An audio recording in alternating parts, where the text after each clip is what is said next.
Assalamualaikum warahmatullahi wabarakatuh. Bismillahirrahmanirrahim. Alhamdulillahi wa kafa. Wassalatu wassalamu ala sayyidina al-mustafa wa alihi ahli sidqi wal wafa wa man bihudahu muqtafa, amma ba'du. Pertama-tama marilah kita panjatkan puja dan puji syukur kehadirat Allah Subhanahu wa taala. Karena hingga saat ini alhamdulillah kita diberi kesempatan untuk menghirup udara di bulan suci Ramadan. Kita bisa melaksanakan berpuasa di siang hari dan melaksanakan sholat tarawih di malam hari. Semoga semua itu diterima oleh Allah Subhanahu wa taala sebagai amalan salihan makbula, sebagai bekal bagi kita nanti ketika menghadap kepada Allah Subhanahu wa taala.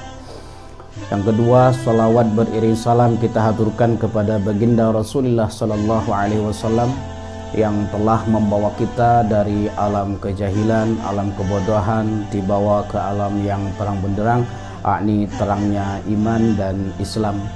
Semoga salawat dan salam yang senantiasa kita haturkan kepada beliau menjadi tanda pengenal bagi beliau sehingga kita diakui sebagai umatnya kelak di hari kiamat, sehingga kita bisa menggapai syafaatul uzma fi yaumil qiyamah. Amin ya rabbal alamin.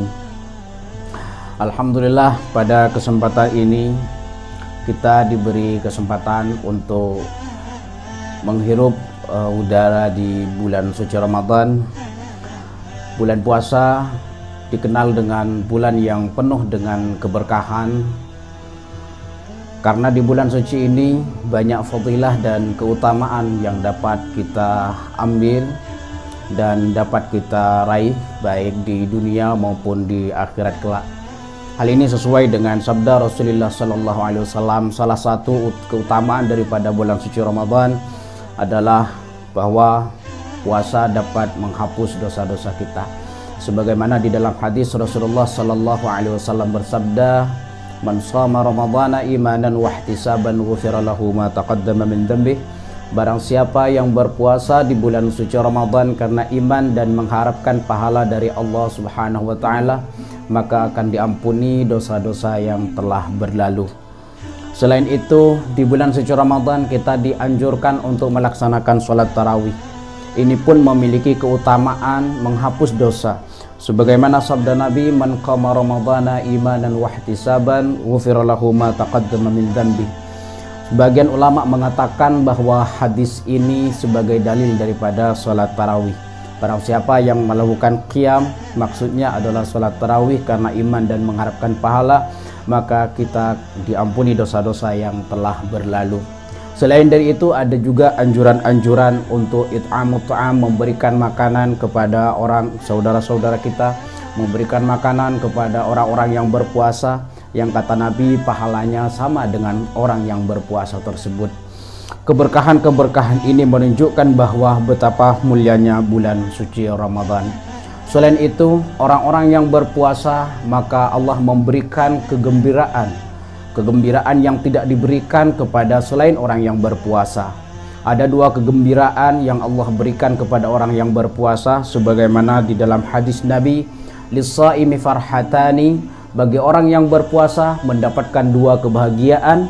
Kebahagiaan yang pertama adalah farhatun indal iftar, kebahagiaan ketika berbuka puasa, wa farhatun inda liqa'i rabbih, dan kebahagiaan ketika berjumpa dengan Allah Subhanahu wa taala. Tentunya ketika kita berbuka, mulai dari terbitnya fajar kita sudah menahan rasa lapar dan dahaga. Kita dilarang untuk makan dan minum. Rasa ingin makan ada, tetapi kita tetap dilarang. Oleh karena itu, ketika beduk berbunyi pertanda adzan maghrib telah tiba, kita diperbolehkan untuk makan dan minum, dan ini merupakan kegembiraan bagi kita semua. Kemudian ketika berjumpa dengan Allah Subhanahu wa taala, kenapa kita bahagia ketika berjumpa dengan Allah oleh karena puasa? Karena kita merasa bahwa ada sesuatu yang kita haturkan kepada Allah, bahwa ketika kita hidup di dunia kita telah imtisal, mengikuti perintahnya, mentaati perintah Allah melalui puasa Ramadan. Dan ini sebagai oleh-oleh, sebagai bekal nanti akan dihaturkan kepada Allah Subhanahu wa taala ketika berjumpa di kehadirat Allah Subhanahu wa taala. Selain daripada fadilah-fadilah itu, ada juga hikmah-hikmah di dalam puasa itu. Di antaranya ada hikmah jasmaniyah, juga ada hikmah rohaniyah. Hikmah jasmaniyah bahwa puasa akan meningkatkan kesehatan, dapat menurunkan berat badan. Kalau ada orang-orang melakukan program yang namanya untuk menurunkan berat badan sehingga dia tidak makan dan mereka mengurangi makan, maka puasa bulan suci Ramadan adalah kesempatan bagi kita untuk menurunkan berat badan itu. Walaupun tujuan utamanya bukan itu. Hakikatnya kita tetap imtisal, yaitu mengikuti perintah Allah Subhanahu wa taala. Selebihnya, turunnya berat badan oleh karena puasa itu merupakan fadl atau karunia dari Allah Subhanahu wa taala yang memang di dalam kita berpuasa itu bisa menurunkan berat badan. Juga dapat mengurangi kadar gula darah dan lain sebagainya. Banyak studi-studi dari kesehatan yang melakukan studi manfaat daripada puasa itu, bahwa semuanya dapat meningkatkan terhadap kesehatan kita. Ini adalah manfaat yang diraih oleh kita dari sisi jasmaniyah. Kemudian selain itu, dalam berpuasa kita dilatih untuk qanaah. Qanaah adalah pasrah terhadap apa yang Allah berikan kepada kita, mengambil apa adanya, pasrah terhadap apa yang Allah bagikan kepada kita. Kita ridho terhadap apa yang Allah berikan kepada kita. Itu adalah qanaah. Pada bulan suci Ramadan, kita tidak diperbolehkan makan dan minum, walaupun makanan itu adalah makanan yang halal sekalipun. Ini tidak diperbolehkan. Orang yang berpuasa tidak boleh makan dan tidak boleh minum, walaupun makanan itu adalah makanan halal. Dan ini sebagai pelajaran bagi kita yang endingnya adalah kalau yang halal saja kita dilarang, apalagi yang haram. Itu diharapkan nanti ketika kita sudah terlatih seperti itu, kita akan lebih takut untuk mengkonsumsi sesuatu yang diharamkan oleh Allah Subhanahu wa taala. Oleh sebab itu, maka benarlah bahwa puasa akan melatih diri kita, mengantarkan kita menjadi orang-orang yang bertakwa, sebagaimana yang difirmankan oleh Allah, ya ayyuhalladzina amanu kutiba alaikumusshiyam kama kutiba alal ladzina min qablikum la'allakum tattaqun. Wahai orang-orang yang beriman, diwajibkan berpuasa atas kalian sebagaimana diwajibkannya pula puasa terhadap orang-orang sebelum kalian, la'allakum tattaqun, agar kalian semua bertakwa kepada Allah Subhanahu wa taala. Kemudian hikmah selanjutnya adalah bahwa berpuasa merupakan jihadun nafsi. Jihadun nafsi, kita memerangi hawa nafsu. Menurut ulama sufi, salah satunya adalah Imam Al-Ghazali, bahwa ketika kita lapar maka dapat menyebabkan kasrus syahwat, dapat menurunkan terhadap syahwat, dapat menurunkan terhadap nafsu untuk melakukan kemaksiatan, dorongan-dorongan untuk melakukan hal-hal yang dilarang oleh agama. Maka ketika lapar, disinilah kita merupakan membantu jiwa kita agar menghindari sesuatu yang dilarang oleh agama.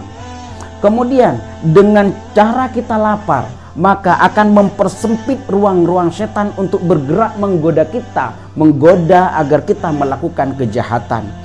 Karena di dalam sebuah keterangan dikatakan bahwa setan itu berjalan fi majrid dam, yaitu di tempat aliran darah. Maka persempitlah aliran darah itu bil ju' dengan lapar. Barangkali itulah yang dimaksud bahwa setan diikat di bulan suci Ramadan. Suffida syayatin fi Ramadan, bahwa setan diikat pada bulan suci Ramadan. Kenapa? Karena ruang gerak setan diikat, manusia dalam kondisi lapar, syahwat pun juga turun, nafsu untuk melakukan kemaksiatan pun turun. Kemudian dengan lapar, ikatan-ikatan godaan pun setan sulit untuk menggoda manusia. Dan ini yang dimaksud dengan bahwa setan diikat pada bulan suci Ramadan. Selain itu, bahwa bukan hanya dilarang makan dan minum pada saat bulan suci Ramadan, akan tetapi jiwa raga kita ini semua dilarang untuk melakukan kemaksiatan. Oleh karena itu, Imam Al-Ghazali membagi puasa itu menjadi tingkatan. Yang pertama adalah shaumil umum, puasanya orang-orang pada umumnya atau puasanya orang awam. yaitu bagaimana puasanya orang umum, yaitu menahan dari rasa lapar, rasa dahaga, dari jima dan lain-lain. Ini adalah shaumil umum kata beliau. Kemudian ada shaumil khusus, puasanya orang yang khusus. Bagaimana puasanya orang yang khusus? Mereka bukan hanya menahan dari rasa lapar dan dahaga, tetapi mereka juga menahan anggota tubuh kita dari kemaksiatan-kemaksiatan. Tangan kita ditahan dari melakukan kejahatan. Mulut kita ditahan dari melakukan gunjingan, berita bohong, hoax dan lain sebagainya. Kemudian kaki kita ditahan untuk melangkah kepada sesuatu yang dilarang oleh agama. Apabila kita sudah bisa melakukan ini pada saat puasa, maka kita masuk dalam kategori yang kedua, yaitu shaumil khusus, puasanya orang yang khas. Kemudian yang ketiga kata Imam Al-Ghazali, yaitu shaumi khususil khusus, puasanya khususil khusus. Bagaimana puasa khususil khusus? Mereka tidak hanya menahan rasa lapar dan dahaga, bukan hanya menahan anggota tubuh dari kemaksiatan, tetapi hatinya tidak pernah terbesit sesuatu pun kecuali hanya Allah Subhanahu wa Ta'ala. Bahkan kata Imam Al-Ghazali di dalam kitab Ihya-nya dikatakan, sesuatu yang mau dibuat buka pada maghrib nanti itu tidak terfikirkan sama sekali, karena hatinya sudah sibuk dengan zikir kepada Allah Subhanahu wa Ta'ala. Bahkan beliau mengatakan, apabila seseorang masih mikirin buka yang nanti kita akan makan, maka itu berarti orang itu belum yakin terhadap rizki yang akan Allah berikan kepadanya. Dan Allah sudah berjanji bahwa Allah akan memberikan rizki kepada hamba-hambanya. Jadi kata Imam Al-Ghazali, shaumu khususil khusus ini di dalam hatinya hanya ada Allah Subhanahu wa Ta'ala, tak terfikirkan apapun selain daripada Allah Subhanahu wa Ta'ala. Sehingga dikatakan bahwa seluruh rangkaian ini, bahwa puasa merupakan jihadun nafsi, memerangi hawa nafsu. Memerangi hawa nafsu untuk makan, minum, berbicara hal-hal yang dilarang, bergerak dari sesuatu yang dilarang oleh agama. Kemudian yang keempat, bahwasanya hikmah daripada puasa itu adalah meningkatkan jiwa sosial dan jiwa empati kepada sesama. Di dalam kitab Hikmatut Tashri' wa Falsafatuhu dijelaskan bahwa ketika seseorang berpuasa tentunya merasakan rasa lapar dan dahaga. Di saat rasa lapar itu muncul, maka kita tetap dilarang untuk makan, kita dilarang untuk minum. Pada saat itu pikiran kita harus mengarah kepada saudara-saudara kita yang ada di luar sana yang serba kekurangan, bahkan mereka kelaparan.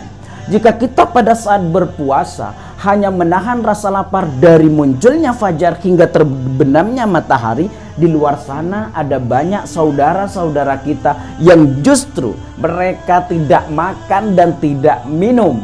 Oleh karena faktor ekonomi, mereka tidak memiliki uang untuk membeli sesuatu yang bisa dimakan.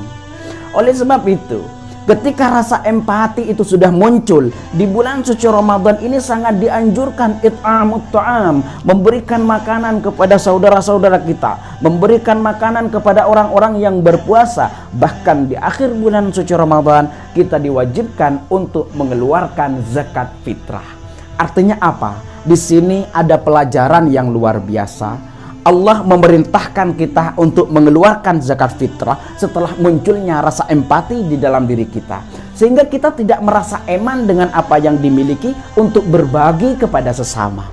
Kenapa? Karena kita, rohani kita, jiwa kita sudah dididik agar muncul jiwa sosial yang tinggi, rasa empati yang tinggi terhadap saudara-saudara kita. Banyak sekali hikmah-hikmah di dalam bulan suci Ramadan ini. Kemudian lebih lanjut, di bulan suci ini kita juga diperintahkan untuk melakukan sholat tarawih yang paling sedikitnya ada 2 rakaat. Ada juga yang 8 rakaat, ada juga yang 20 rakaat, bermacam-macam. Yang penting paling sedikit adalah 2 rakaat. Di situ di dalam kitab yang sama, yaitu Hikmatut Tashri' wa Falsafatuhu, itu dijelaskan ada seorang bercerita, ada orang non muslim merasa heran dengan hidangan yang disiapkan oleh orang-orang muslim pada saat berpuasa di bulan Ramadan. di mana pada bulan suci Ramadan berbagai macam hidangan itu ada, makanan, minuman dengan berbagai macamnya, ini semuanya ada, dan ini semuanya dimakan oleh mereka-mereka yang berpuasa pada saat berbuka. Tetapi menurut ilmu kedokteran, banyak makan itu justru menambah penyakit, akan menimbulkan munculnya penyakit. Kenapa umat Islam ini kok tetap sehat? Ternyata kuncinya ada di dalam sholat tarawih. Ketika tubuh kita sudah banyak makan, maka kita setelah itu melakukan sholat maghrib, sebentar lagi melakukan sholat isya, dan dilanjutkan dengan sholat tarawih dengan jumlah yang sangat banyak. Dan itu yang menyebabkan umat Islam tetap sehat. Jadi seakan-akan sholat tarawih yang banyak jumlahnya itu, ini sudah menjadi ganti daripada olahraga. Ini adalah hikmah dari perintah yang Allah perintahkan kepada kita semua. Oleh sebab itu, para pemirsa Radio Realita FM yang dirahmati Allah Subhanahu wa taala, mari kita gunakan bulan suci Ramadan ini betul-betul. Kita di siang hari kita berpuasa, di malam hari kita melakukan sholat tarawih. Kita belum tentu bisa sampai pada bulan suci Ramadan pada tahun yang akan datang.